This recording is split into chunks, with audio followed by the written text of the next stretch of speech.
dá para passar um pouco rapidamente sobre essa questão, sobre a distinção entre sexo e gênero, né, que eu comecei a abordar, né. Bom, quando a gente fala sobre a distinção entre sexo e gênero, a gente tem um pouco a expectativa de falar que o sexo seria o aspecto biológico, né, e o gênero seria o aspecto social ou cultural, né.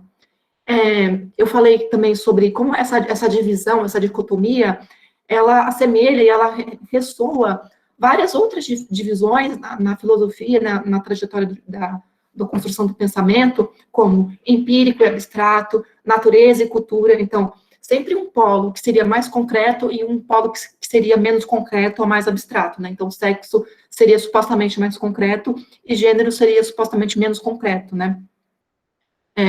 E essa divisão, ela nos remonta ao próprio dualismo cartesiano, né, entre corpo e mente, né?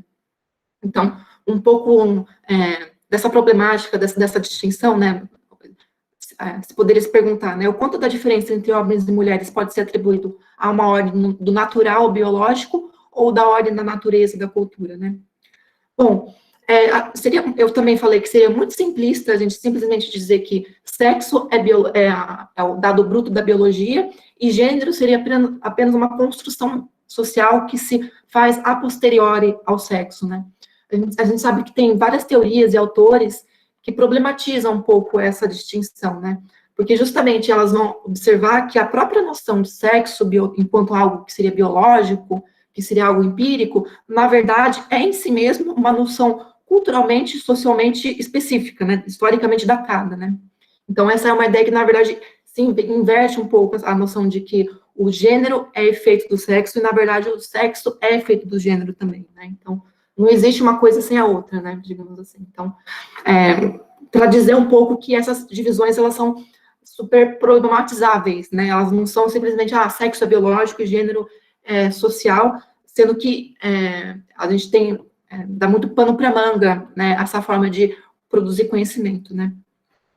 Bom, a noção de gênero, né, nas teorias feministas, ela funciona, ou na teoria, ela deve funcionar como uma maneira de criticar e combater as relações de desigualdade e opressão entre homens e mulheres, entre pessoas cis e trans, né, e vale a pena a gente também relacionar com a noção de interseccionalidade, né, porque a partir da noção de interseccionalidade, a gente pode compreender como várias categorias, como raça, gênero, várias outras situações de vulnerabilidade social, elas produzem efeitos específicos, né? Não como algo que uma coisa que se soma a outra, mas como a vivência de mulheres negras em certas localidades, né? Tudo isso produz efeitos que são específicos a essa intersecção de vários fatores, né? Bom, então, uma coisa que eu também gostaria de pontuar é que tanto uma tendência que seria socioconstrutivista, quanto uma tendência determinista biológica, elas podem ser tanto progressistas, ou retrógradas, ou reacionárias, em relação às questões das pessoas transgêneras, né? Depois eu vou falar um pouco mais sobre as identidades trans, mas as identidades transgêneras, elas abarcam várias identidades para designar as pessoas que não se identificam com o gênero que é atribuído ao nascimento. Aqui no Brasil, a gente tem a identidade transexual, travesti, principalmente, né? Então, um pouco numa ideia de buscar causas biológicas para a identidade transgênera, né, existe uma certa expectativa de que, se a gente encontra um fator biológico para explicar a identidade trans, então a gente meio que tem expectativa de que isso vai legitimar a identidade trans, né? Então, um pouco essa ideia de que, já que é biologicamente determinado, então as pessoas trans não escolheram ser assim, né?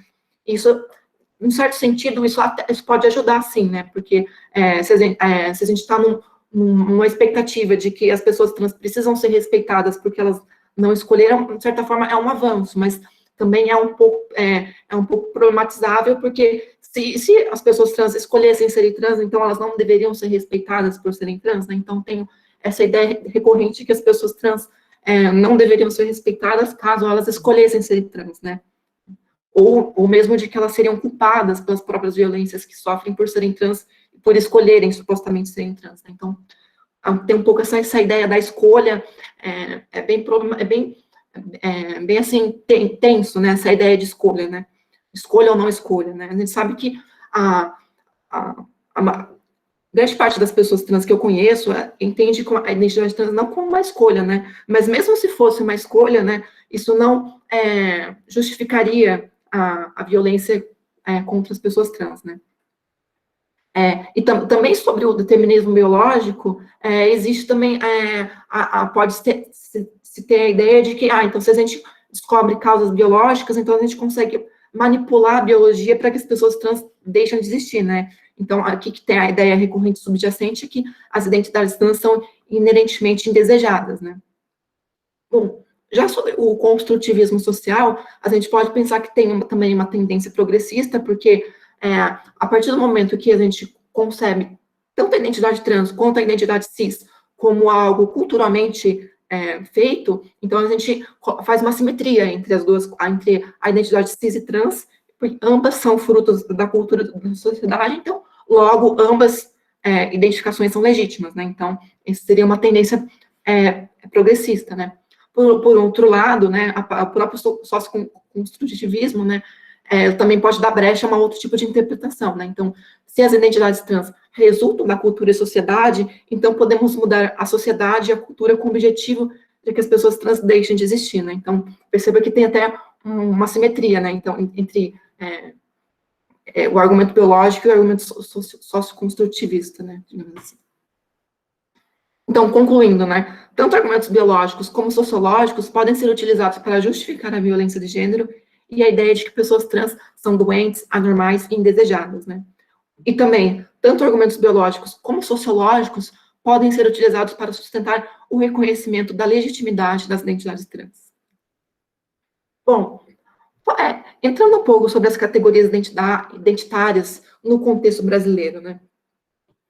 A gente sabe que a gente tem a identidade travesti aqui, no contexto latino-americano, ela tem uma especificidade própria, né, em relação a outros países, né, então, a gente tem a identidade travesti como algo específico aqui, né,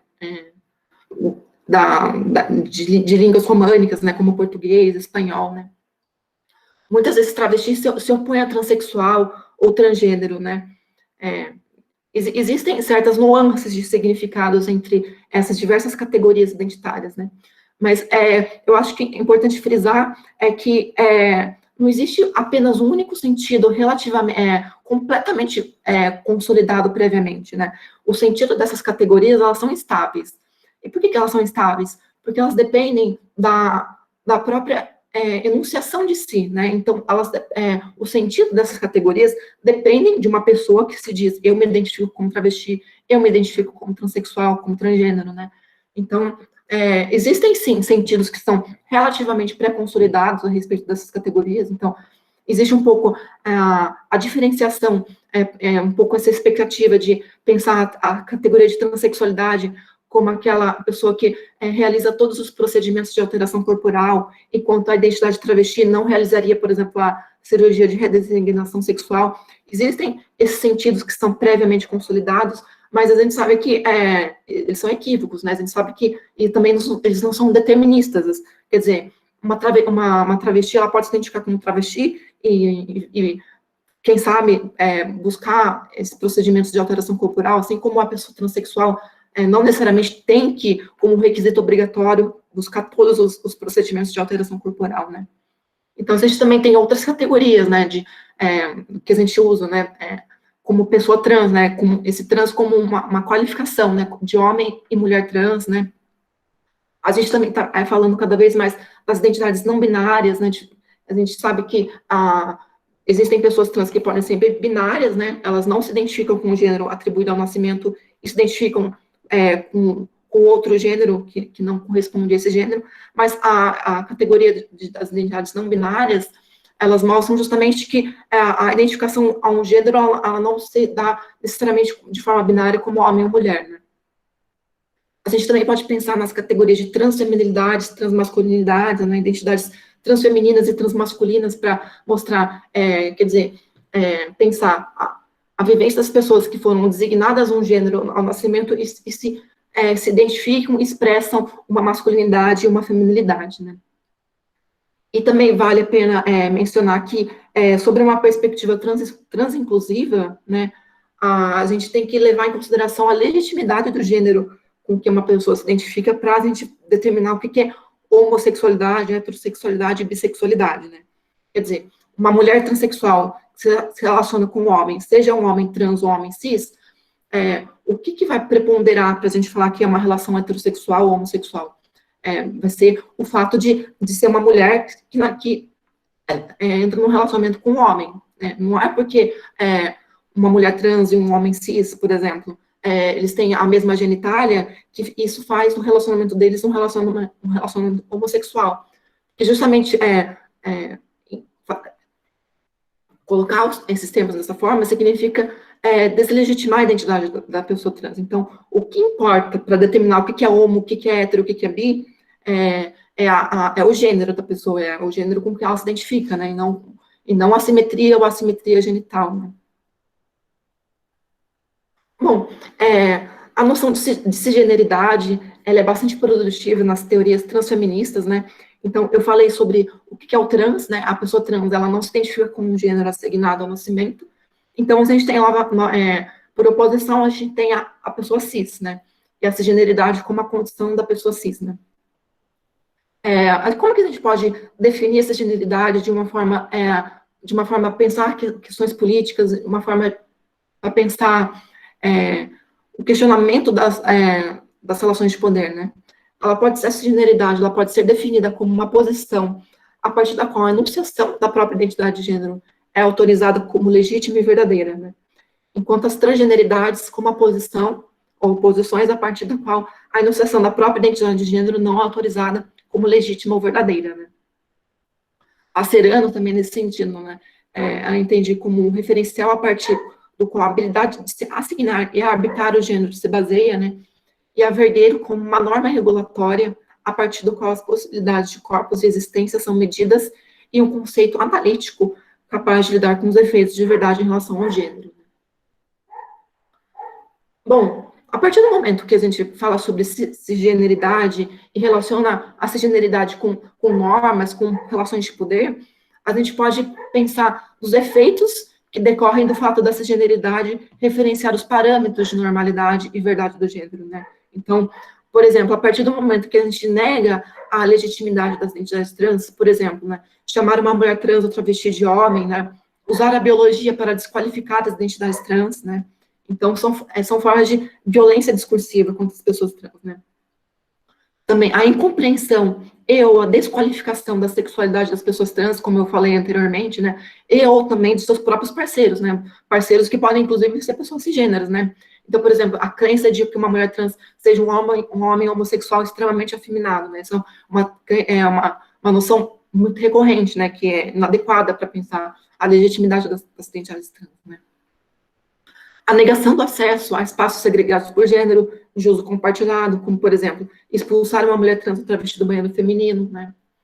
O estabelecimento de critérios normativos para o reconhecimento da identidade transgênero, né? A exigência de laudos ou cirurgias para retificação de documentos oficiais, né? Felizmente, a partir de 2018, a gente, com a decisão do STF, a gente tem, aqui no Brasil, a gente consegue retificar os documentos sem essa burocracia, né?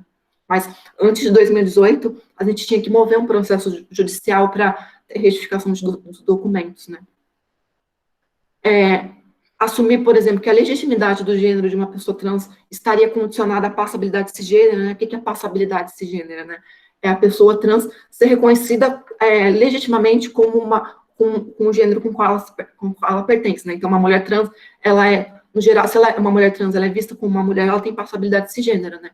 E é uma violência acreditar que apenas as pessoas trans que têm passabilidade cisgênera merecem respeito, né? Isso é uma violência. Né? Bom, e as diversas formas de discriminação social, né? A gente sabe que pessoas trans, elas sofrem muito com a rejeição familiar, né? A expulsão escolar, a falta de acesso ao mercado formal de trabalho, discriminação em ambientes de trabalho, a precariedade do exercício do trabalho sexual, tudo isso são fatores para a gente compreender a precarização e a vulnerabilidade social das pessoas trans, né?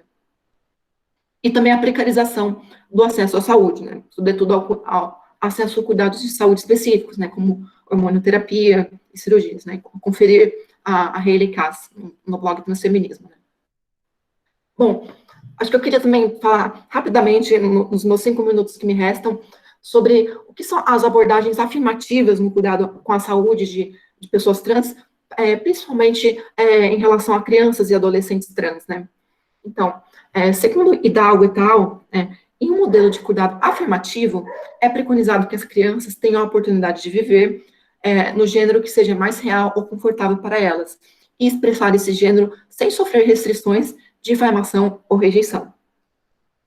Os autores ainda argumentam que os jovens que não têm permissão para essas liberdades por agentes dentro dos seus sistemas de desenvolvimento, como família, colegas, escola, correm o risco de estarem expostas a uma série de adversidades psicossociais, incluindo sintomas depressivos, baixa satisfação com a vida, automutilação, isolamento, falta de moradia, encarceramento, estresse pós-traumático, ideação e tentativas de suicídio. A ideia de que abordagens afirmativas prescrevem ou impõem identidade transgênera em crianças e adolescentes com base na identificação de estereótipos de gênero, com a preferência por determinadas brincadeiras, roupas, atividades, é infundada, além de ser uma distorção dos princípios éticos da afirmação de gênero. Uma criança é trans quando ela reivindica uma identidade de gênero que não coincide com a designada ao nascer. Isso se dá independentemente da adesão ou não a determinados estereótipos de gênero. A identidade transgênero de um jovem não reforça essencialmente mais estereótipos de gênero do que uma identidade cisgênera.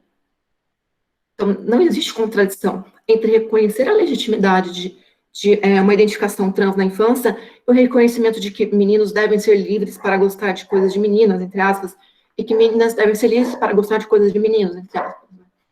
Uma menina trans frequentemente vai gostar de atividades ou brincadeiras consideradas masculinas, e um menino trans frequentemente vai gostar de atividades ou brincadeiras consideradas femininas, né?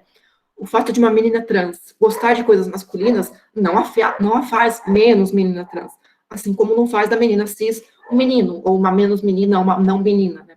Pelo fato dela não aderir a todos os estereótipos de feminilidade, né? Bom, então, se a gente assume que um menino ou uma menina cis tem maturidade e legitimidade suficientes para se identificarem como menino ou menina, respectivamente, temos que concluir na mesma proporção que o menino ou menina trans tem a mesma maturidade e legitimidade para se identificarem como menino e menina, respectivamente. Se assumimos que a identificação de gênero de um menino cis é autêntica e legítima, temos que reconhecer a mesma autenticidade e legitimidade da identidade de um menino trans. Permitir que uma criança se identifique como trans e faça a transição social, né, não é impor uma identidade trans. Uma criança deve que teve a oportunidade de realizar a transição, terá a mesma liberdade de se identificar ou voltar a se identificar com o gênero que foi originalmente designado ao nascimento. Por outro lado, a crença de que a identidade de gênero de uma criança coincide espontaneamente ou deve coercivamente coincidir com o gênero assignado é, na verdade, uma imposição violenta que alimenta proibições e violências durante a infância de crianças trans. Bom, aqui eu coloquei Conferir Bagali 2020, né? Esses slides, eles estão com os links, eu posso passar para a organização do evento depois, e vocês podem ter acesso a eles. Bom, e aqui eu termino a minha apresentação, acho que eu já falei bastante. Saiu a minha apresentação, ou não? Saiu, Beatriz. Muito obrigada, Beatriz, pela apresentação que ensinou bastante para a gente, já deu um monte de coisa para pensar aqui. Agora a gente vai passar imediatamente para a apresentação da Paola. Paola, muito obrigada por estar aqui com a gente. Eu só vou relembrar a todos que vocês podem enviar mensagens aqui no bate-papo e a gente vai repassar aqui depois, tanto para a Beatriz quanto para a Paola, e aí depois a gente vai conversar sobre esses assuntos, tá bom? Se vocês quiserem também, eventualmente, se inscrever ou levantar a mão, assim que as falas terminarem, a gente vai abrir os microfones e vocês podem fazer as perguntas também. Paola, com você. Bom, vou colocar muito tempo aqui, mas se eu começar a falar demais, vocês me dão um toque. Primeiro eu quero agradecer a todos, todas e todos que estão aqui com a gente, todos do trio, em especial o Cabé, que fez o convite, a interlocução com o Eric. Quero agradecer a todo mundo que está acompanhando a gente também. Bom, como eu já fiz, meu nome é Paola, eu estou vereadora da cidade de Campinas, então eu vou tentar fazer uma fala que seja tentando contextualizar um pouquinho, mas trazendo exemplos práticos para a gente poder entender quais são os reais problemas que o machismo está trazendo para a vida das mulheres, né? Então, eu acho que o primeiro ponto que a gente tem que colocar é com relação ao capitalismo, né? A gente tem uma estrutura patriarcal, machista, racista na nossa sociedade, né? E LGBTfóbica, e isso reforça o capitalismo. Por quê? Quando a gente reforça essas opressões, a gente tem exemplos claros de como isso acontece. Por exemplo, no mercado de trabalho. O que é mais fácil? Um homem branco conseguir emprego ou uma mulher negra?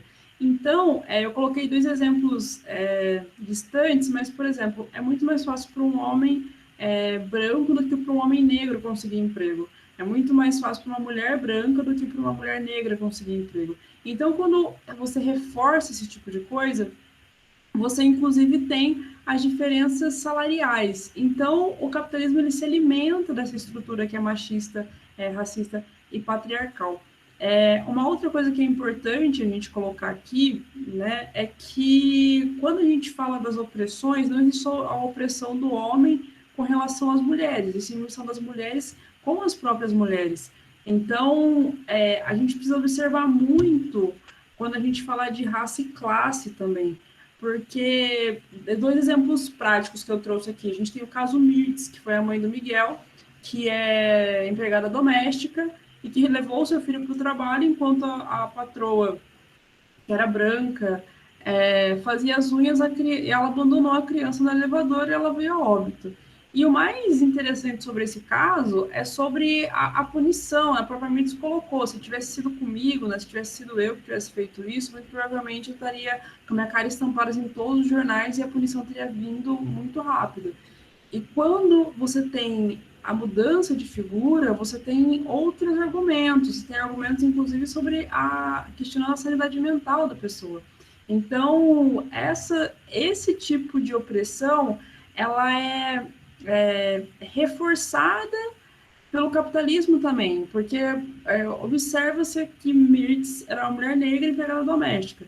A sua patroa esposa de um político do Nordeste. Então, quando a gente tem essas diferenciações, acho que dá para entender um pouquinho do que o capitalismo se alimenta, né? A patroa em si não podia passear com os cachorros e por isso que o Miguel veio a óbito. O outro caso é a primeira morte de Covid confirmada no Rio de Janeiro. Falar que a primeira morte é um pouco controverso. Existem dados que dizem que teve uma morte anterior a ela, mas também na empregada doméstica, negra, de meia idade, onde a patroa que tinha feito uma viagem internacional tinha pegado o Covid, tinha sido diagnosticado, e quando, mesmo assim, sem entender a necessidade do isolamento, pediu que a empregada doméstica fosse trabalhar e ela veio a óbito e a patroa não. Então, esse tipo de coisa a gente precisa entender e contextualizar para não achar que, assim, que as opressões que a gente tem, né, enquanto mulher, são apenas dos homens com relação às mulheres. Existe a opressão do homem branco contra o homem negro, existe a opressão dos homens cis contra os homens trans, existe a opressão dos homens contra as mulheres, a opressão das mulheres com as próprias mulheres, as mulheres brancas quanto com as não brancas, e as mulheres cis contra as mulheres trans.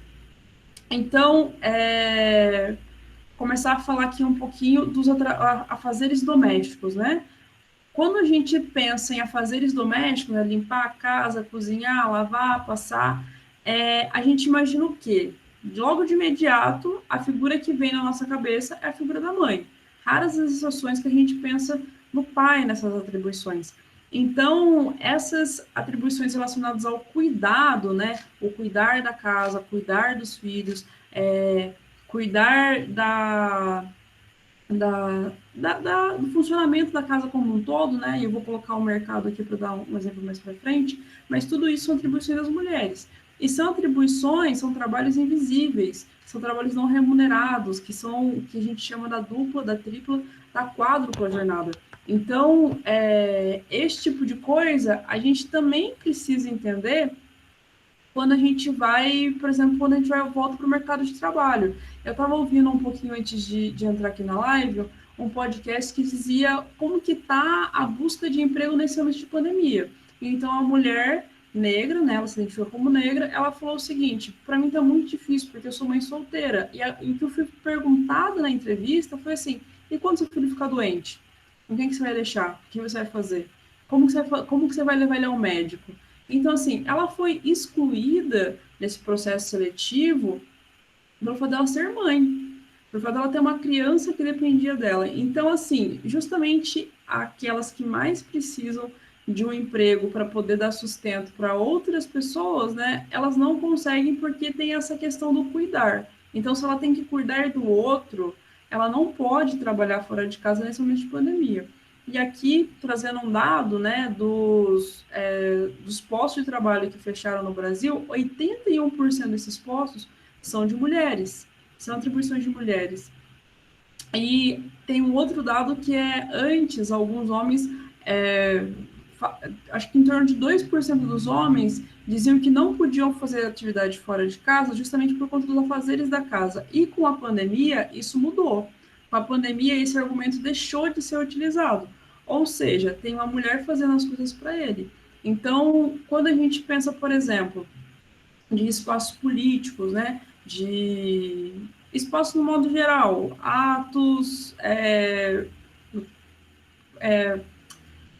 atividades partidárias, quando a gente pensa nessas atividades que a gente precisa sair de casa, né? Não nesse momento de pandemia, mas assim, antes quando a gente precisava sair de casa, a gente via que esses espaços eram majoritariamente ocupados por homens, justamente por eles terem a facilidade de ter alguém que fazia essas coisas por ele. Então, esses trabalhos invisíveis, não remunerados, que ficam sobrecarregando as mulheres, agora, nesse momento de pandemia, voltou a ser um dos maiores, uma das maiores sobrecargas que a gente tem.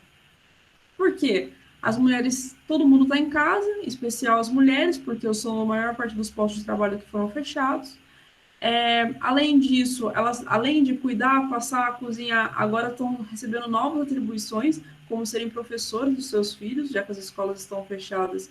E quem tem filho, quem conhece uma criança de menor de 10 anos, sabe a dificuldade que é para mantê-la sentado, prestando atenção e fazendo a lição. Então, a tripla jornada, ela se multiplicou com esses afazeres. E não tem medidas hoje que resolvam esse problema. É um problema mundial, um problema que está acontecendo das mulheres abandonarem as suas carreiras para ficarem em casa justamente para cuidarem dos filhos. Então, a gente vê como que há esse reforço por conta do capitalismo, né? A gente vê como que há essa perda de direitos justamente por conta do mercado de trabalho.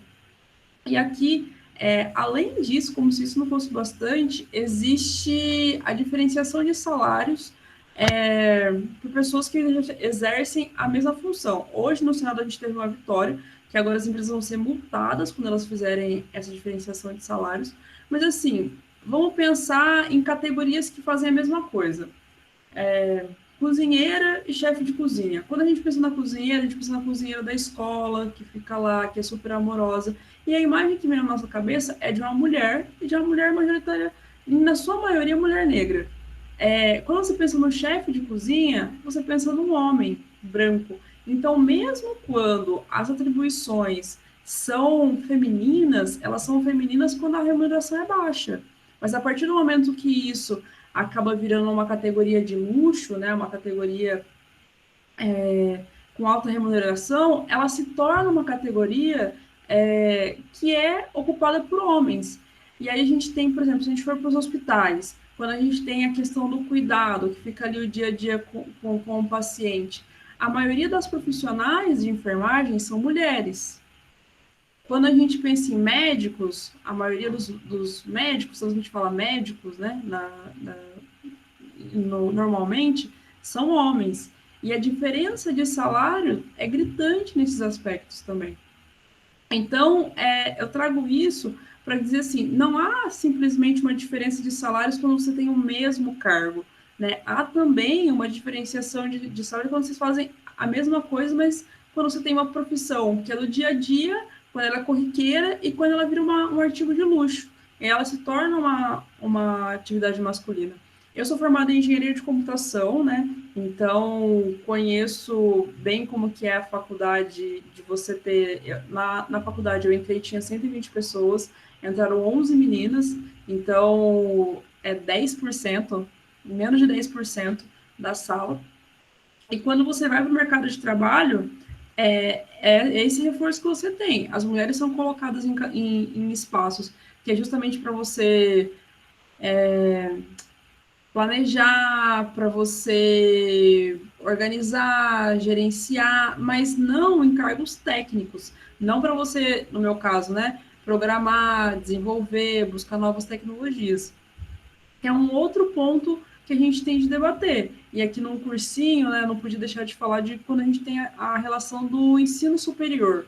Quando a gente tem, por exemplo, o curso de pedagogia, é um curso majoritariamente feminino. Quando você tem um curso de engenharia, é um curso majoritariamente masculino.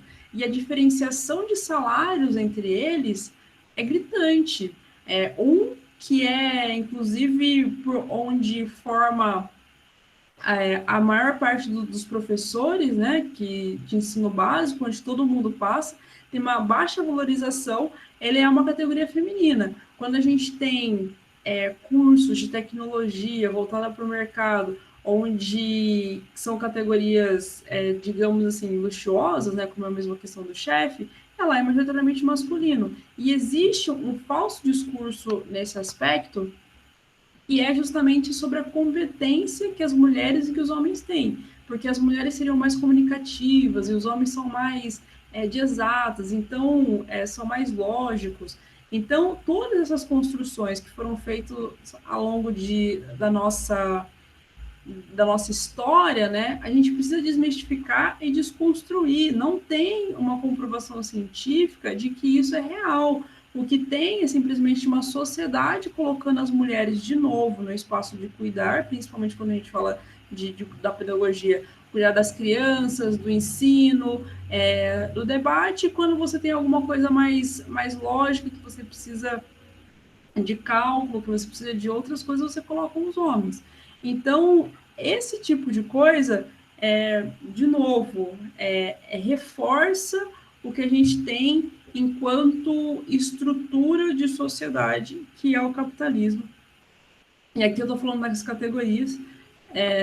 Então, uma das coisas que a gente tem hoje na luta feminista é a luta por igualdade de salários, que, como eu falei, no Senado a gente teve uma vitória hoje, que as empresas vão ser multadas, mas existe uma coisa que é possível fazer, que aí eu vou colocar o funcionalismo público como exemplo. Porque o funcionalismo público, você presta um concurso público, então se você passar naquele cargo, você é para ter o mesmo salário, né? Diferente das empresas. Só que, por exemplo, quando você pensa numa escola, de novo, voltando para as escolas, quando você tem a cozinheira, o salário dela é, por exemplo, X. Quando você tem o vigilante, o salário dele é um X,5. E aí, quando você pensa em pessoal que trabalha na cozinha, majoritariamente feminino, e quando você pensa nos vigilantes, majoritariamente masculino. Então, esse que é a estrutura que a gente tem. A estrutura que a gente tem reforça que mesmo quando você tem no mesmo espaço pessoas que exercem funções diferentes, elas devem receber menos, elas são menos valorizadas. E quando você tem essas categorias para homens, eles são mais valorizados. Então, essas coisas, esses pequenos detalhes que a gente tem no dia a dia, eles acabam reforçando a estrutura que a gente tem. E eu tenho 5 minutos mais ou menos, falar um pouquinho aqui da luta feminista, né? O direito ao voto. O direito ao voto é uma conquista muito recente que a gente tem. A gente conseguiu o direito ao voto, anos depois a gente conseguiu o direito a ser votado. Tem uma coisa que está em debate agora com relação às mulheres, que não sei se vocês viram, mas é de não ter mais o aborto em caso de estupro. E o que é o mais intrigante quando a gente debate isso? Quem está debatendo isso não são as mulheres. Quem está na Câmara dos Deputados debatendo isso não são as mulheres. Então, assim, sobre os nossos corpos, quem decide não somos nós. Então, a gente voltou atrás um debate que, por conta de um governo, né? Um governo que não tá debatendo, mas ao invés de a gente ter uma maior representatividade de mulheres para a gente poder debater isso com a ótica das mulheres sobre isso, já que são elas que vão estar ali realizando o aborto em caso de estupro, ou então está carregando aquela dor, não, a gente simplesmente coloca os homens para debater. O caso da Isa Pena, a comissão de ética criada, a comissão de ética tinha quantas mulheres? Tinham 2 mulheres, de 11 cargos, 11 membros. Então, assim, não tem como a gente deixar isso passar. Não tem como a gente simplesmente achar que isso não está acontecendo. A partir do momento que esse debate se torna maior, as mulheres são excluídas dele e isso é debatido apenas por homens. E aqui a gente tem uma vitória muito recente, que é a Lei Maria da Penha, né? A lei do feminicídio, que é uma vitória que a gente conseguiu, mas em muitos casos ela não é efetivamente implementada. A gente teve um caso de feminicídio no município na região, né, de Campinas, há dias atrás, sendo que já tinha denúncia, já tinha tido tentativa de assassinato antes, e a gente só fica sabendo disso a partir do momento que a mulher já está morta. E com a pandemia, isso aumentou muito, mas as denúncias caíram, porque agora essas mulheres que sofrem violência doméstica passam o tempo todo em casa com os seus agressores. Então é muito mais difícil você ter aquela rede de apoio, que muitas vezes era no trabalho, que você tinha uma amiga que conversava com você e explicava, oferecia ajuda, ou até mesmo quando você ia levar o filho na escola, isso acabou. Então, a partir do momento que você fica o tempo todo em casa, é difícil você realizar a denúncia.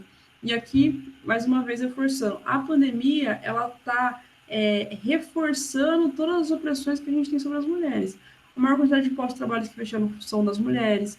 Quem está ficando sobrecarregada com os cuidados, 61% das mulheres estão recebendo a atribuição de cuidar, seja de uma criança, de um primo, de um sobrinho, seja de um idoso. Então, são as mulheres. Quando a gente fala do mercado de trabalho, a maior quantidade de postos que fecharam são das mulheres.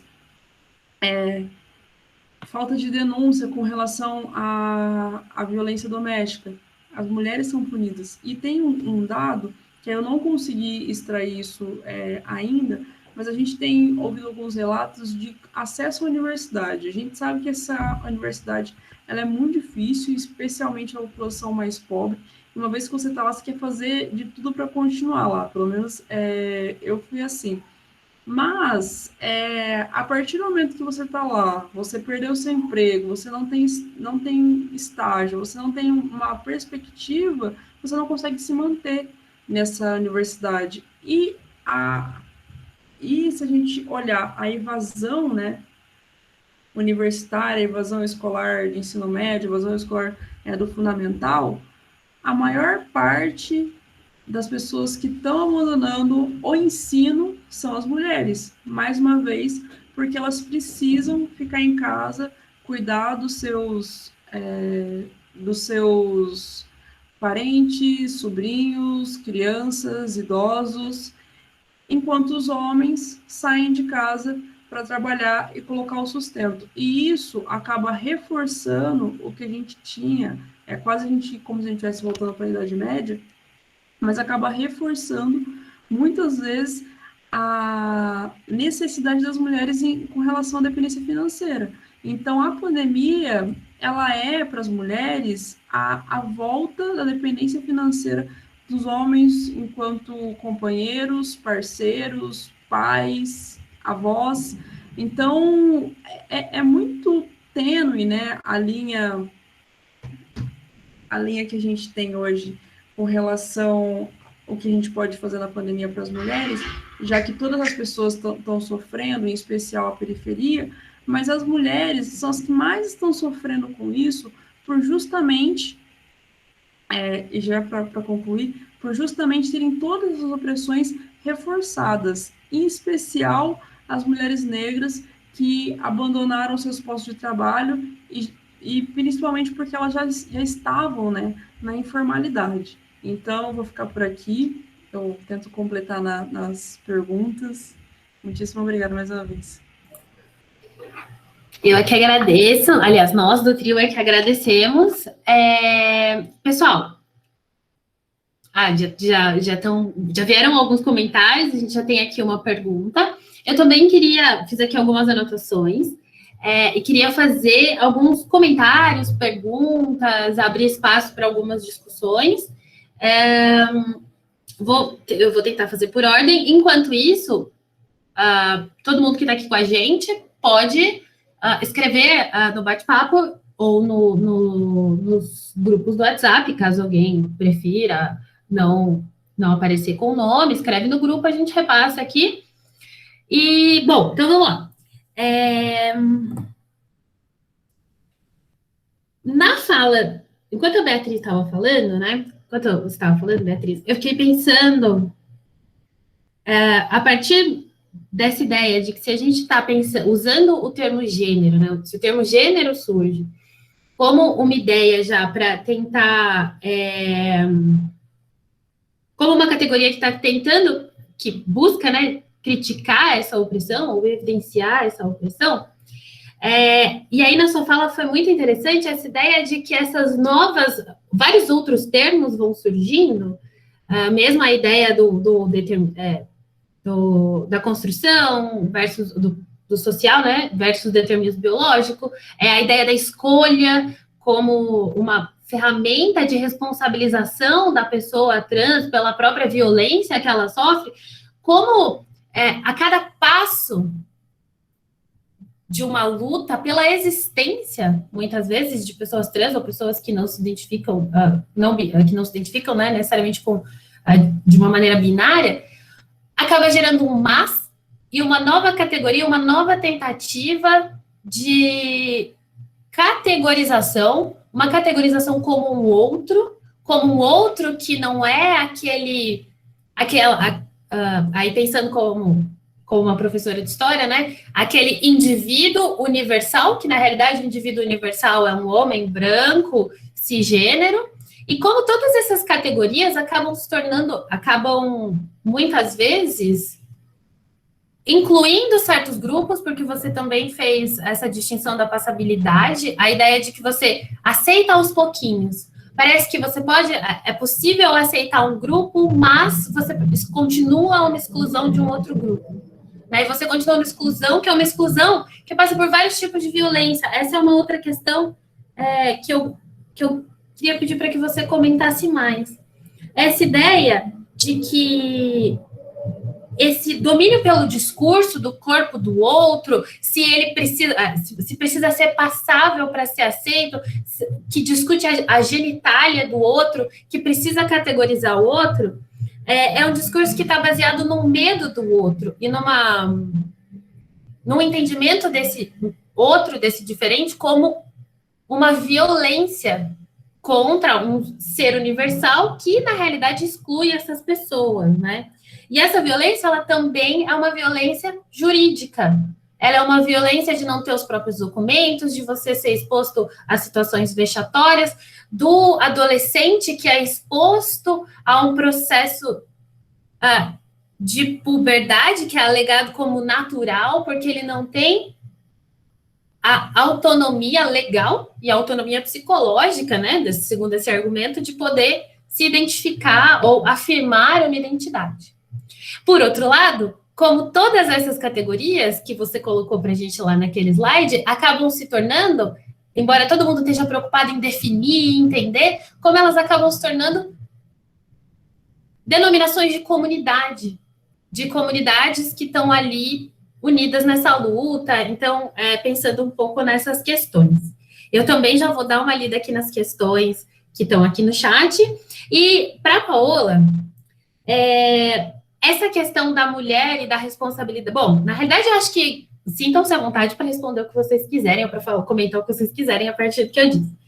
Essa ideia, né, essa responsabilidade da mulher na reprodução da vida, né, nessa reprodução cotidiana, que fica evidentemente agravada nesse período da pandemia, porque todas as mulheres estão em casa e o ambiente doméstico é a responsabilidade das figuras femininas que estão ali, né? Então, eu acredito que aqui a gente tem muitas alunas aqui, ainda que as alunas não tenham filhos, elas percebem nesse 1 ano em casa que a responsabilidade é das mães, é das filhas, e como isso acabou sendo muito mais pesado, tanto em termos de permanência, de continuar estudando na universidade, na escola, no cursinho, aqui como a gente está, como é mais difícil para as mulheres manterem a sua atividade.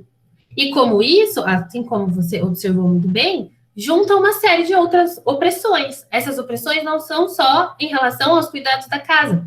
A gente tem, isso pesa mais sobre mulheres negras, isso pesa mais sobre mulheres pobres, isso tudo acaba gerando uma situação doméstica muito mais difícil para essas mulheres, que vai acabar interferindo nessas questões de conseguir trabalho, de se manter. Você falou da questão salarial, e aí, como professora, eu lembrei de um dado que eu ouvi semana passada. Quando a gente compara professores e professoras, no caso de Minas Gerais, por exemplo, o salário das mulheres é 35% menor do que os homens, mesmo as mulheres ocupando a maioria dos postos de trabalho. Esse dado saiu na Piauí, acho que na semana passada, na revista Piauí na semana passada. E por que isso acontece? E isso é uma coisa que, como alunos que todos fomos, a gente consegue lembrar da nossa trajetória. Como na educação básica, conforme a gente avança na educação básica, as mulheres diminuem e os homens aumentam. E o salário dos homens, e o salário aumenta também ao longo, né, dessa progressão. E como isso acontece em uma série de outras profissões, inclusive como engenheira da computação, engenheira da computação, é muito comum. Meu irmão trabalha com TI, e como ele fala, que geralmente ele estava tentando mudar o jeito dele falar, porque todo mundo fala, você vai falar com o cara da TI. Porque parte-se do princípio de que será sempre um homem em determinadas funções. E aí eu acho que isso é um assunto que amarra algumas coisas que foram faladas nas duas falas, essa ideia da palavra. Como a gente tem essas palavras, quando a gente fala que é um cara que vai consertar o meu computador, ou que é um cara, a gente associa uma profissão a um cara, a um lugar social a um cara, ou a um determinado tipo de indivíduo, como isso invisibiliza e exclui uma série de outras pessoas que sempre estiveram aí, né? Uma série de outros indivíduos e maneiras de existir. Eu já falei bastante. Agora, deixa eu só... tem uma pergunta aqui do cursinho Trio, que eu acho que eu vou colocar também aqui. Beatriz e Paula, por que vocês acham que é tão difícil para as pessoas que são contra discussões sobre gênero nas escolas considerarem a importância disso?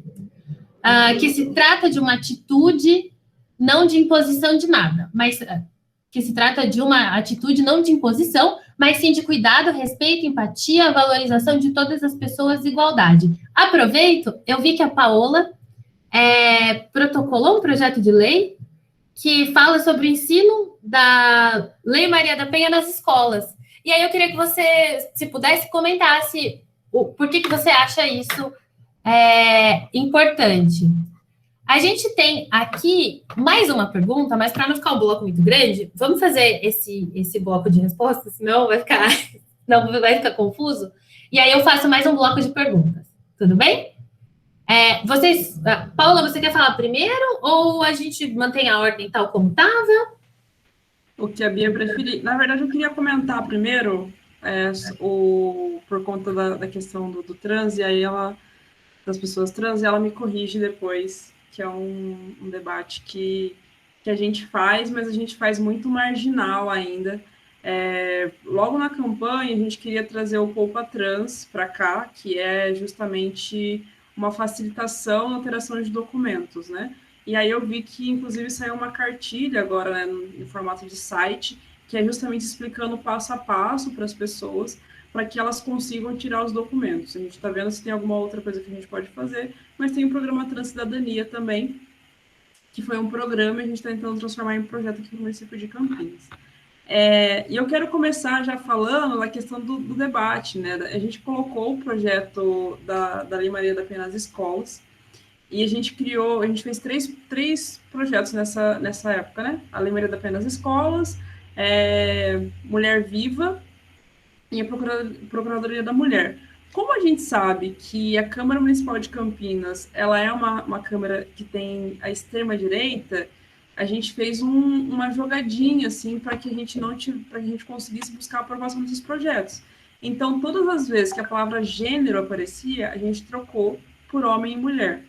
Porque quando a gente fala de gênero, as pessoas não entendem o debate. Então, quem pode se lembrar, aqui na cidade de Campinas, a gente teve um tempo atrás justamente esse debate de que a gente estaria explicando para as crianças como serem gays, bissexuais, lésbicas, essas coisas. Então, assim, a gente trocou justamente para que a gente conseguisse buscar a aprovação, mas a gente sabe que a gente precisa fazer esse debate, em algum momento isso vai acontecer. Tinha até o famoso kit gay, que foi muito debatido, né? Ele foi retirado do programa, que era justamente para diminuir o bullying, né? Dentro das escolas. Porque hoje, o problema que a gente tem é que, assim, antigamente o bullying era na escola. Então, você ia para a escola, sofria o bullying, voltava para casa e aquilo acabava. Hoje, não. Isso continua nas redes sociais. E isso está fazendo, inclusive, que meninas de pré-adolescentes, né? Ali na faixa dos 13 até uns 15 anos, aumentou muito a taxa de suicídio entre essas meninas. Então, mais uma vez, quem está sofrendo essas opressões são as meninas. E tem alguns casos absurdos de racismo, quando a gente fala com relação a cabelo, com relação à roupa, com relação à cultura. Buscas que é muito possível fazer para a gente ver como que o racismo acontece na sociedade. Busca, por exemplo, cabelo feio no Google. Aí você vai ver que o cabelo que aparece, ele é um cabelo crespo. Então, tudo isso é reforçado, inclusive, pela tecnologia. E aí, puxando o gancho do seu irmão, né? As profissões têm gênero, né? As profissões têm gênero. Então, quando você fala do ensino básico, quando você imagina uma escola, você imagina um local com muitas mulheres cuidando das crianças, explicando. Quando você pensa na universidade, isso muda. Você pensa em homens, os professores são homens, né? Independente do curso, a maioria dos cursos que eu conheço, os professores são homens. E tem algumas mulheres no quadro de funcionários. Por exemplo, o debate de reitoria. Quantas mulheres se candidataram à reitoria da Unicamp, por exemplo? Quantas mulheres são reitoras? Então, esse dado que a Piauí traz é justamente aquilo que eu falei da cozinheira e do chefe de cozinha, né? Então, assim, a gente já coloca no masculino, a gente já coloca no feminino, porque esse é o senso comum, e o senso comum, ele apenas diz aquilo que está acontecendo na sociedade. E aí a gente tem essa diferenciação de salários que são absurdos. Então, assim, as categorias, né, que são consideradas luxuosas, que têm alta remuneração, que são altamente valorizadas, elas são preenchidas por homens. E as categorias que são no dia a dia, são corriqueiras, elas são preenchidas por mulheres. O que você colocou da mulher com a responsabilidade da reprodução da vida. Existe uma ideia de maternidade compulsória, né? Então, as mulheres, elas têm que engravidar, elas têm que ter filho, elas precisam, essa é uma função das mulheres, e a gente tem uma sociedade que ela é muito opressora quanto a isso. Então, por exemplo, se você é uma mulher na faixa dos 30 anos e você não pensa em ter filhos, as pessoas dizem assim, mas por que não? Como não? Por que você não quer ter filho, sabe? E aí começam a buscar defeitos ou desculpas, ou qualquer tipo de argumento para desqualificar aquela mulher, inclusive quando a gente fala de maternidade. E com relação a isso, na pandemia, eu conheço tem uma amiga minha que ela tem 3 filhos, todos menores de 10 anos, né? E assim, não ter escola funcionando nesse momento simplesmente enlouquecer dentro de casa. Você com 3 crianças, cheia de energia, que não podem sair, não podem brincar com os amigos, não tem essa convivência, e você tem que assumir essas outras funções, além da função da casa, que já é muito danosa, porque o que a gente faz no dia a dia, né? As crianças vão para a escola, arruma a casa, almoço, resolve os problemas da casa, faz algumas outras coisas com relação a estudo e trabalho, e quando as crianças retornam, a atenção total para elas. Então, quando as crianças estão completamente em casa, né? E aí eu estou colocando as crianças porque é um exemplo mais palpável, mas, por exemplo, tem idosos também que necessitam de atenção, e isso acaba ficando para as netas, para as filhas, para as sobrinhas, né? Quando a gente pensa, inclusive, em cuidadoras, são cuidadoras, não são cuidadores, dificilmente a gente tem homem nessas categorias. Quando a gente fala do próprio lar, quando a gente vai remunerar alguém para fazer isso, são as domésticas, né? Não são os homens que fazem esse trabalho doméstico. Então, todas essas atribuições que são do cuidar, do lar, que estão envolvendo a casa, elas são atribuídas para as mulheres.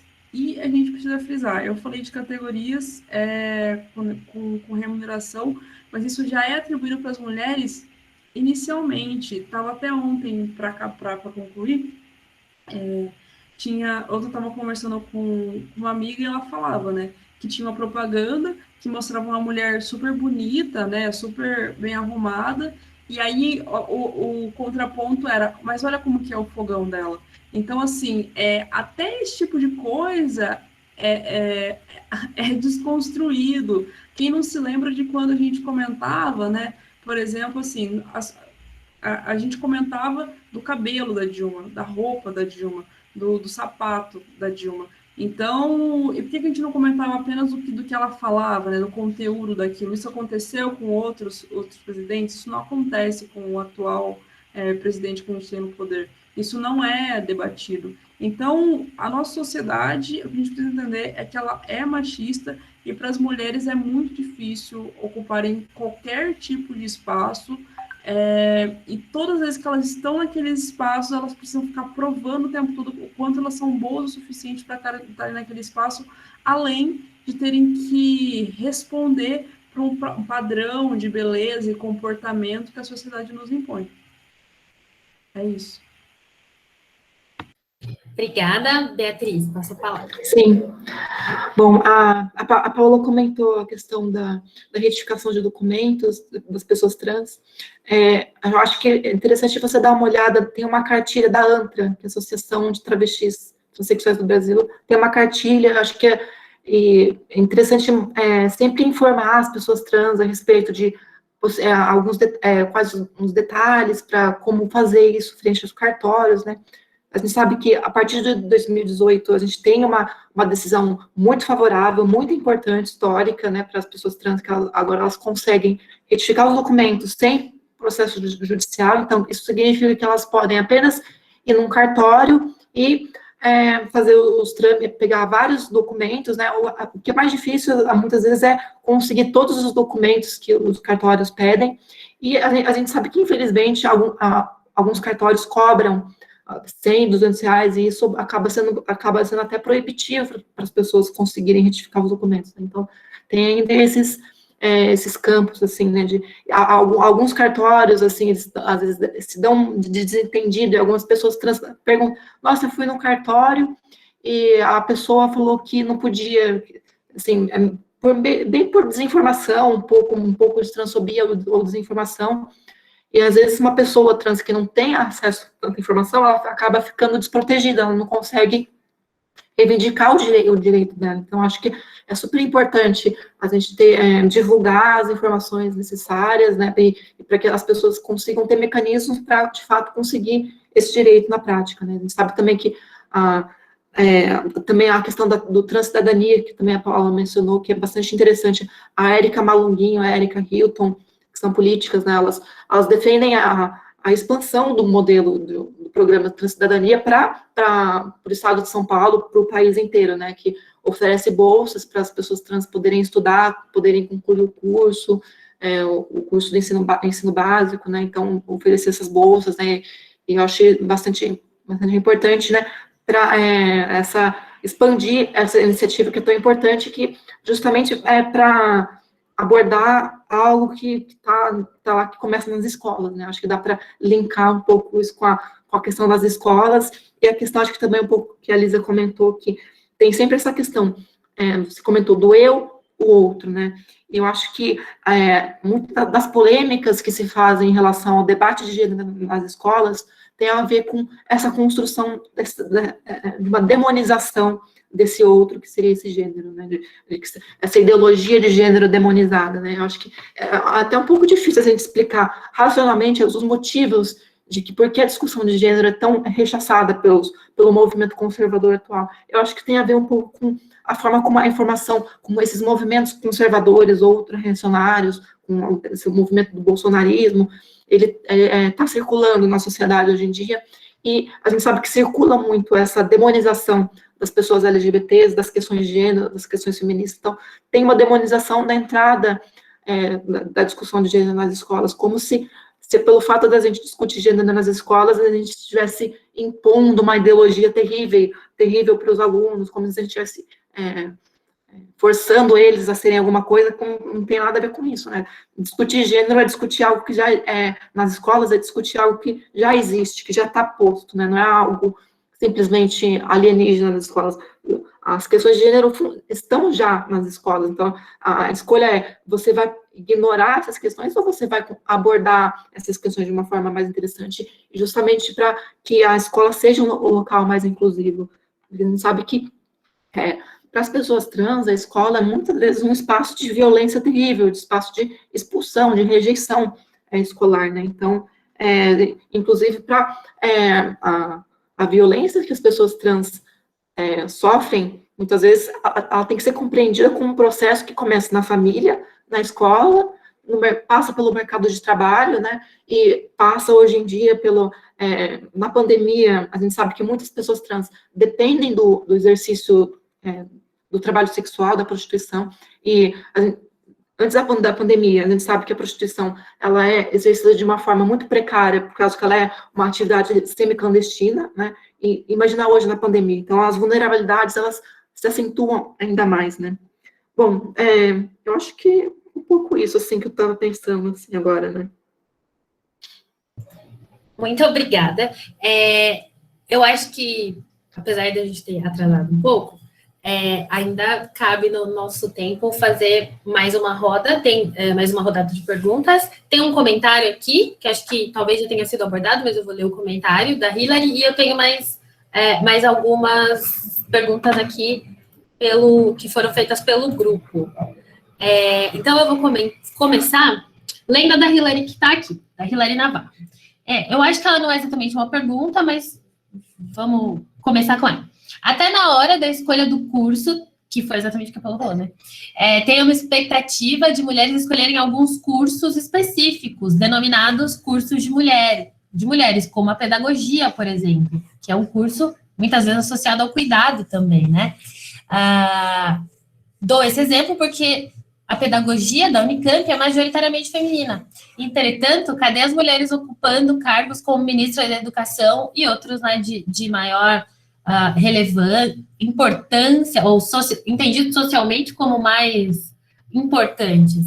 E aí eu completo com a observação de que das 33, Paula, me corrija depois se eu estiver errado, dos 33 vereadores da cidade de Campinas, temos 4 mulheres, e essa é a primeira vez esse é o maior número de mulheres que já tivemos, né? No mandato anterior, acho que a gente só tinha uma mulher, se eu não me engano, mas em outros momentos existiram mais. Mas dos 33, 4 mulheres. E se a gente for pensar na população da cidade de Campinas, o quão representativo isso é, né? E aqui as outras perguntas, uma delas críticos do movimento feminista dizem que o direito ao voto feminino é diferente do masculino, que para o homem poder votar e ter outros direitos civis, eles têm que se alistar obrigatoriamente, se alistar no exército obrigatoriamente. E que para as mulheres isso vem sem serviço nenhum. Como responder a isso? Outra pergunta. Como nós podemos lutar contra violações dos direitos das mulheres? Como esse projeto de lei que obriga a mulher a ter filhos vindos de estupro? E a última pergunta. Poderia falar um pouco sobre os diferentes tipos de feminismo que existem? Todos incluem essas relações de identidade de gênero? Eu acredito que essas perguntas, apesar de elas não terem sido direcionadas, elas podem ser respondidas por ambas. Então, acho que a gente pode inverter agora, se for tudo bem. Agora a Beatriz começa, depois a Paula. Sim. Bom, eu acho, então, pelo que eu lembrei aqui, nem todas as correntes feministas, elas são transinclusivas, a gente sabe que tem as correntes feministas radicais transexcludentes, elas são radicalmente contra a inclusão de pessoas trans, inclusive elas têm o entendimento de que as mulheres trans tem a reivindicação das mulheres trans seria antagônicas à reivindicação das mulheres cis, e a gente sabe que existe muita representação dessa demonização das mulheres trans no feminismo radical transexcludente. É uma questão que, inclusive, a minha dissertação de mestrado foi justamente sobre isso, né, para pensar esse movimento, e a gente sabe, por exemplo, eu comentei um pouco das construções de pânicos morais, né, a gente sabe que no feminismo radical transexcludente, a gente tem essa construção da mulher trans sempre como um homem perigoso, como um abusador em potencial, então a gente vê tentativas de justificar que mulheres trans sejam expulsas dos banheiros femininos, sendo que elas simplesmente querem usar o banheiro como qualquer outra mulher. A gente sabe também que, infelizmente, no Reino Unido, onde o movimento transexcludente, o feminismo transexcludente tem uma ressonância na mídia forte, o movimento trans lá está tendo muita dificuldade para aprovar a reforma da lei de identidade de gênero para reconhecer a autodeterminação identitária lá, quer dizer, uma coisa que a gente conseguiu já aqui em 2018, lá no Reino Unido, ainda eles não conseguiram, justamente porque tem essas correntes no feminismo radical que produzem ideias contra, né? Então tem essa ideia de que você não pode permitir a autoidentificação porque isso poderia causar algum suposto perigo para as mulheres cis. A gente sabe que não existe nenhuma evidência de que tenha ocorrido qualquer caso de um homem cisgênero que tenha retificado seus documentos para abusar das mulheres em algum lugar. A gente não tem nenhuma evidência. Quer dizer, na Argentina tem a lei de identidade de gênero foi aprovada desde 2012 e a gente não tem nenhum caso de evidência, né, em relação a isso, né? Então nem todas as correntes feministas incluem as pessoas trans, né? Bom, aqui mais...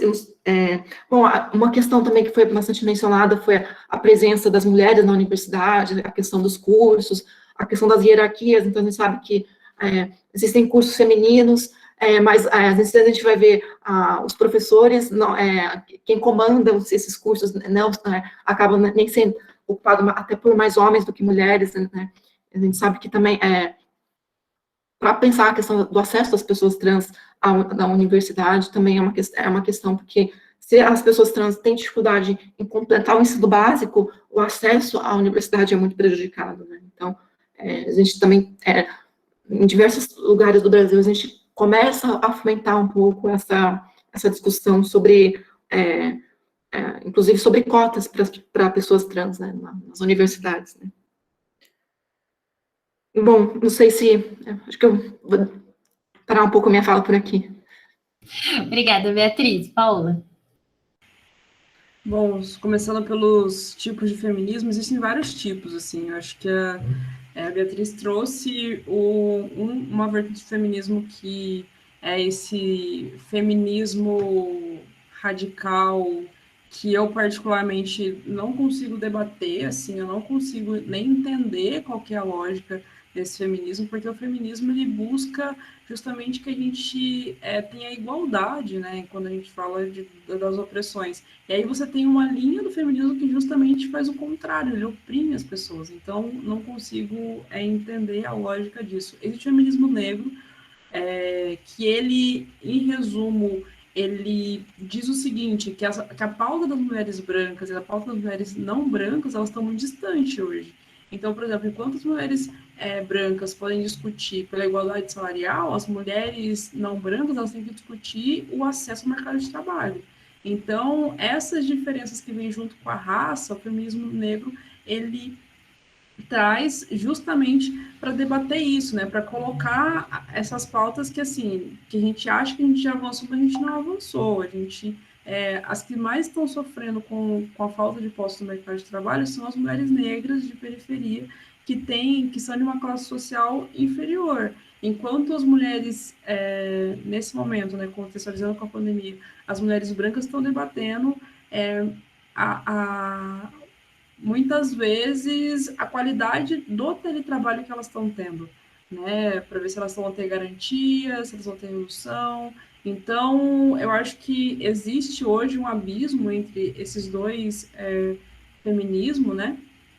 Fora isso, a gente tem o feminismo interseccional, né? Não sei se esse é um nome certinho, aqui dei um Google para me ajudar enquanto a Bia falava, mas ele é onde faz todas essas ponderações, quando a gente fala de gênero, raça e classe. Porque a gente sabe também que só falar de mulheres brancas e não brancas não é o suficiente, a gente precisa falar das mulheres trans. E aí, trazendo um pouquinho do mercado de trabalho, quando as mulheres brancas estão discutindo a igualdade salarial, as mulheres negras estão discutindo muitas vezes a carteira assinada, né? Você tem um trabalho formal, e as mulheres trans estão discutindo o trabalho, o acesso ao trabalho. Então, é um abismo muito grande que a gente tem quando a gente fala das mulheres, né, e com essas opressões que são colocadas com a gente, que vem muito por conta do capitalismo. A outra pergunta era sobre justamente as profissões que têm gênero, né? Porque as profissões, é isso que eu acredito. Hoje, a gente tem isso que é reforçado a todo momento, a gente desde de pequeno, né, da nossa infância, e a Beatriz trouxe isso também, quando a gente fala do brinquedo, do que tem que brincar, como que vai fazer. Assim, as meninas ganham bonecas, fogãozinho, enquanto os meninos geralmente ganham carrinhos, construções. Então, isso é reforçado a todo momento na nossa criação. Então, quando chega na hora de você escolher o curso, né, quando você vai para o mercado de trabalho, isso é reforçado. Então, você tem profissões onde, digamos assim, elas são neutras, né, vou colocar aqui a questão dos advogados, que é uma questão mais neutra, que é uma questão mais plural, mas mesmo assim, quando a gente tem grandes casos, grandes representações, a maioria são homens, mas pelo menos o acesso à universidade, você tem as salas, né, são divididas igualmente, e aí você tem categorias, né, para compensar pandemia, biológicas, farmácia, enfermagem, são cursos femininos. Quando você tem medicina, são cursos masculinos. E quando você pensa também em grandes nomes, né, por exemplo, grandes cirurgiões, que eu lembro do Dr. Ray, que é um homem que faz cirurgia plástica. Então, até mesmo quando a gente, que é um reforço estético, e são cirurgias feitas em mulheres. Mesmo assim, você tem um homem fazendo isso. Então, todas essas construções que são feitas na nossa sociedade, elas, quando chega na hora da gente escolher o curso, elas acabam sendo reforçadas. Eu fiz técnico em Química, né, na ETCAP. O curso era dividido, fiz técnico em informática, o curso era dividido também, mas as meninas acabaram abandonando, uma boa parte acabaram abandonando o curso, e engenharia foi na hora que você vê realmente a distância que tem. Quando você chega no mercado de trabalho, existe aquela barreira, né, de você olhar e falar assim, acho que não, né? Porque tende também no mercado de trabalho você contratar os seus iguais. Então, você tem um recrutador que é homem, branco, cis, ele tende a contratar homens brancos cis, né? E aqui é minha última fala, eu quero colocar dois pontos só. Assim, o mercado de trabalho, ele é um local muito excludente, muito, muito excludente. Hoje, a dificuldade que a gente tem, inclusive, quando a gente fala do racismo, da LGBTfobia, é que você não consegue comprovar essa discriminação nos processos seletivos. Então, existe a ideia da gente fazer processos seletivos onde não tem a interação entre os recrutadores, né, entre o recrutador e o candidato, justamente para evitar esse tipo de coisa, para que a gente consiga. E as empresas, elas estão indo também nessa contramão, né? A gente tem algumas empresas que fazem promoção de mulheres em cargos de chefia, a gente tem empresas que são includentes quando a gente fala com relação à diversidade, mas isso não é porque elas são empresas legais, isso é porque o comércio está exigindo que elas sejam desse jeito, para que elas ganhem selos, para que elas sejam amigas da população e para que elas sejam, inclusive, tenham um lucro maior. Então, de novo, né, é o capitalismo ali sendo um argumento para que a gente seja incluída no quadro de funcionários. E aí a gente tem um outro ponto, que é quando a gente fala de mulher e quando a gente fala de beleza, por exemplo, cosméticos. Até pouco tempo atrás era muito difícil encontrar base para o meu tom de pele. E eu não sou uma pessoa tão retinta assim, mas o mercado viu que dava dinheiro, que dava likes, que dava views. E aí eles começaram a fazer bases para tons de pele de mulheres negras, né, de pessoas negras. E isso não é porque são empresas legais, isso é porque elas querem vender, porque elas querem ter lucro, porque elas querem justamente entrar nessa onda de debate que estão sendo construídas, mas sem, de fato, passar pelas mulheres. Então, esse que é o ponto que a gente tem que colocar. E, trazendo um debate bem recente, né, bem atualizado, a gente tem que entender que os homens eles têm uma relação homoafetiva. Então, o carinho, o amor, tudo isso é dado para outros homens. E aí, quando a gente fala de relação sexual, a gente fala das mulheres. Então, é quase como se fosse simplesmente vou colocar um termo bem pejorativo, mas um instrumento que é utilizado. E isso a gente consegue observar com o maior programa de treinamento que a gente tem hoje, né? Quem não se lembra da relação entre Arthur e Projota e a relação Arthur e Carla Dias? Então, isso mostra para a gente como que a nossa sociedade tende a olhar, inclusive, nas relações afetivas entre homens e mulheres, e essas opressões são o tempo todo reforçadas e a gente precisa desmistificar isso, a gente precisa debater para justamente conseguir entender e melhorar sobre isso. É isso que eu queria comentar. Eu queria saber se eu podia ler mais uma pergunta, que foi uma pergunta que veio pelo grupo, é uma só, que eu acho que ficou, e abrir para caso vocês queiram comentar essa pergunta, caso desejem comentar, e aí também vocês, se for tudo bem por vocês, eu faço essa pergunta, abro o espaço para cada uma, e se vocês quiserem encaminhar também uma fala de encerramento, se vocês quiserem comentar mais qualquer outra questão que foi colocada, aí a gente já faz essas duas coisas juntas. Eu leio a pergunta e aí vocês já têm o tempo de encerramento de vocês, pode ser? Então tá bom. Eu vou ler a pergunta aqui. Faço parte de alguns grupos feministas e acompanho várias páginas. Vi circulando em alguns meios o assunto sobre a prostituição da mulher, tanto as que escolhem como profissão e querem que isso seja regulamentado, quanto as que são obrigadas a seguir nisso por necessidades básicas. Tem um viés que julga e um que entende. Gostaria de ouvir um pouco sobre isso, já que é tão pouco falado, mas é um assunto muito necessário. E aí eu acho que eu vou só esticar essa pergunta, né, no sentido de mulheres cis e trans, travestis e outras identidades, né, que podem se encaixar nesse comentário. Então, da última vez foi a Beatriz. Bom, vamos seguir a ordem? Então, pode ser, Beatriz? Se você quiser falar primeiro, depois eu vou. Eu me perdi na ordem. Bom, essa questão da prostituição, eu entendo assim da seguinte maneira. Eu acho que, para as mulheres trans travestis, a gente sabe que é uma violência muito grande o fato de grande parte da população trans ter que sobreviver exclusivamente da prostituição. E é claro que a gente tem que lutar ativamente para que as pessoas trans, em especial os travestis, tenham um leque cada vez maior de acessar diversos postos de trabalho, porque a gente sabe que por que as mulheres trans não conseguem acessar esses postos? Porque elas podem ter problemas na qualificação, porque a gente sabe que muitas saem, elas não conseguem terminar os estudos, mas também, mesmo aquelas que conseguem ter qualificação, elas são discriminadas, literalmente discriminadas na hora da contratação. Então, a gente tem que, sim, criar o máximo de políticas públicas para incluir a população no mercado formal de trabalho.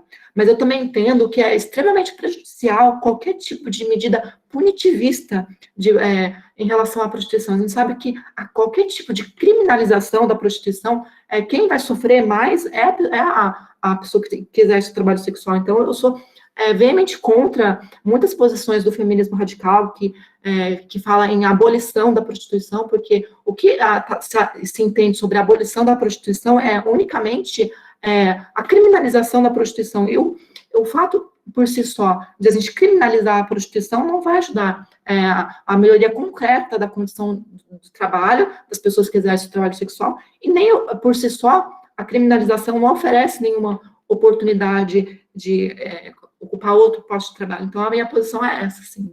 Então, acho que eu entendo essa questão dessa forma, né?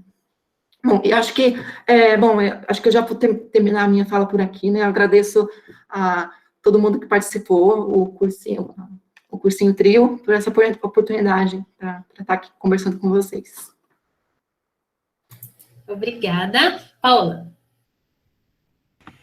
Eu acho que a Bia colocou muito bem, é justamente isso, assim, a gente criminalizar a prostituição é você tirar a possibilidade de sustento para muitas mulheres, né? Sejam elas cis ou trans.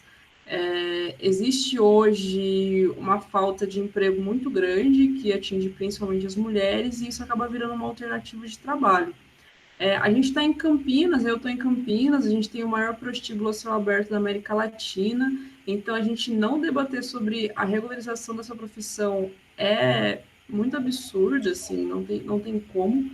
E o que a gente precisa entender é que, assim, existem mulheres que escolheram de fato, né? Eu conheço a presidenta do Sindicato das Mulheres Guerreiras, que ela tem 2 faculdades, criou as filhas, e ela diz que ela é puta, ela é prostituta de profissão, assim. É uma profissão e a gente precisa lutar pela regularização, e mais do que isso, a gente precisa lutar contra a criminalização, porque isso tira a possibilidade das outras mulheres que não estão, inclusive, no debate político, que não estão, inclusive,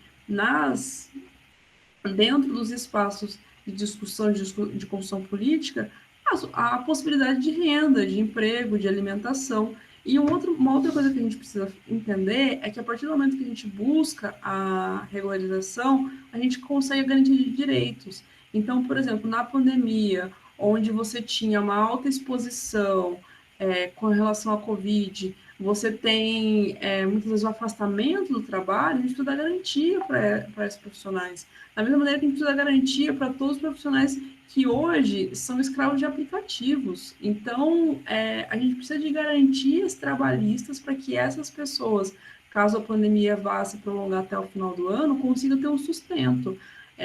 Como consideração final, o Brasil está passando fome, a gente não tem um governo que está preocupado quando a gente fala em relação ao auxílio emergencial, a categoria das prostitutas são uma das que mais estão sofrendo nesse momento, justamente por terem que abandonar os seus postos de trabalho. E quando a gente não debate sobre isso, quando a gente não debate, inclusive, a regularização, a regulamentação, a garantia de direitos, cada vez mais elas ficam à margem da sociedade. Então, imagina a seguinte situação, você já está à margem da sociedade e você buscou como alternativa a prostituição. E aí você acaba com tudo, você não tem mais essa possibilidade, nem isso você tem de possibilidade para buscar o sustento. E essa pessoa faz o quê?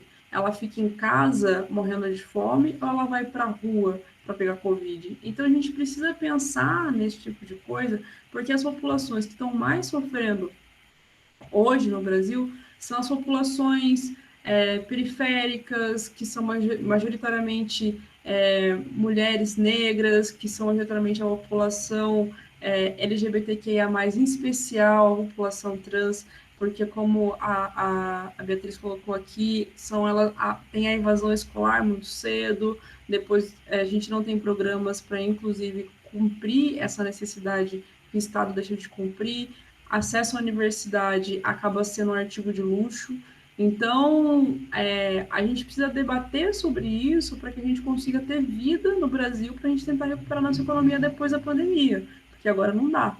E como consideração final, eu quero agradecer muito por ter participado. Beatriz, aprendi muito com você. Já dei um link aqui, já entrei no site da ANTRA para poder ler algumas cartilhas, para a gente poder, inclusive, pautar a cidade de Campinas de uma outra maneira, para que a gente consiga ser uma cidade mais inclusiva e menos opressora também, né? E contem comigo no que for necessário. A gente protocolou 12 projetos que são em especial para as mulheres, atingem toda a população, mas são em especial para as mulheres. E a gente quer continuar fazendo isso porque a gente entende que pensar política para as mulheres é pensar política para todo mundo. Se a gente pensasse em política para as mulheres, a gente estaria discutindo o porquê que o preço da carne está mais alto antes, já que a atribuição da mulher fazer o mercado. Então, a gente conseguiria, inclusive, debater porque a gente não consegue mais comprar arroz, a gente está comendo só macarrão. Então, esses debates a gente precisa trazer, a gente precisa entender que quando a gente coloca pluralidade, da mesma maneira que as empresas têm lucro, né, e isso se volta em dinheiro, a sociedade tem lucro e a nossa economia cresce. Então, é por isso que a gente tem que fazer esse debate a partir dessa ótica. Quero parabenizar por ter me convidado, por ter sido uma mesa tão plural que eu aprendi muito. Contem comigo no que vocês precisarem. Gente, muito obrigada. Eu queria pedir para vocês segurarem aí 5 minutinhos, pessoal, não saiam ainda, que eu queria só repetir alguns agradecimentos que eu fiz no começo, naquele começo um pouco atribulado que a gente teve. Primeiro de tudo, gostaria de agradecer a todo mundo que está aqui com a gente, que esperou esse tempo, que funcionou, que não funciona, que as coisas não funcionaram, né? Deixa eu só pegar aqui a minha listinha de agradecimento para eu não esquecer. Bom, antes dos agradecimentos, eu queria só fazer um comentário. A gente percebeu aqui como algumas questões são muito mais complexas do que é possível falar nesses 20 minutos. A Beatriz vem dedicando anos de pesquisa a alguns assuntos que a gente teve segundos para falar aqui. Ela deixou aí indicado alguns textos e tem nos perfis, né, nos lugares que ela escreve algumas coisas que todo mundo pode procurar. Do mesmo jeito que toda a trajetória e o trabalho que a Paola vem desempenhando e continuará desempenhando, também não cabe aqui, né, para a gente falar por inteiro. Dito isso, queria lembrá-los que a gente tem rodas de conversa que acontecem às quartas-feiras antes da aula, em que alguns desses assuntos que passaram por aqui e muitos outros podem ser abordados e discutidos na sua complexidade, para a gente perceber mesmo que uma opressão não pode ser combatida com outra, uma exclusão não pode ser combatida com outra. As rodas acontecem às quartas, das 18 às 18h50, então logo antes da aula, e a gente vai mandar mais informações no grupo dos estudantes. Agora sim, os agradecimentos. Agradecer à comissão que estava responsável pela organização das atividades, inclusive da mesa, a organização de mulheres que fazem parte do trio, que me convidou para fazer essa mediação e que também convidou a Beatriz e a Paola. Agradecer especialmente a Bruna Buzzo e a Carol Fázio, que também estavam ajudando aqui na coleta das perguntas, ao Rafael Rosolém e ao Cabé Diniz, que ajudaram a gente com todas essas questões técnicas, a todos os educadores, educadoras, coordenadoras e participantes do cursinho Trio, ao Eric, que também fez a ponte com a Paola, e a Ana Nais, que vem fazendo algumas artes para o Trio, fez a arte que a gente colocou lá na thumb do YouTube, e que também está trabalhando num exine do Trio sobre o tema, que vai sair em breve, então também vale a pena seguir as redes sociais aí do Trio, para a gente ver, para vocês poderem acompanhar, tá, gente? Bom, assim a gente encerra as nossas atividades. Agradeço novamente a Beatriz Bagali, falei certo? Desculpa. E a Paola. Oxi, Paola. Meu Deus, aqui não aparece o sobrenome. Peraí. Miguel. Paola Miguel, perdão. Eu já ia falar, vai, Paola, que é o nome dela nas redes sociais. Muito obrigada, gente. Boa noite. Até mais.